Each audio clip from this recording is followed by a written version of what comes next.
So we're at Mandarin Oriental in Kobe, of course, because we're in Japan. And we're gonna check out the room. Go inside. Ooh, better than the other one. Not too heavy, perfect. Here we have the sink. And this is my favorite part. The bed is nice and low. That's what I like. I don't know why. I just like it. Save our planet. Okay, sure. Espresso machine. Let me pronounce it correctly. Yes. And it's like a working table. And also there's this chilling sofa and a view. An interesting view. And here we have all the essentials. And the bathroom. There we have the bathroom. It automatically opens. Hey, open. Okay, I guess it doesn't open automatically.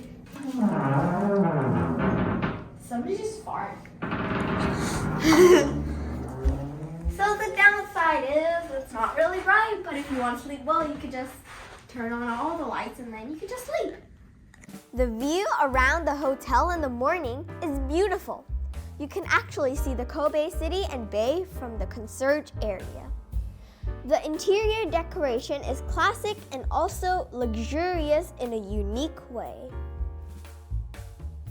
One of the best things about this hotel is also the breakfast.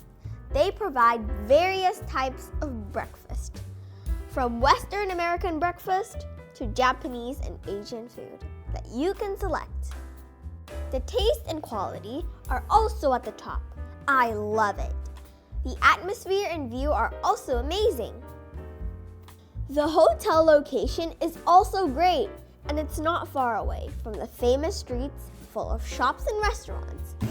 Okay guys, our room is 1206. We just came back from eating, and I'm really full. It's so cool. Like, it's literally near the entrance. Good night.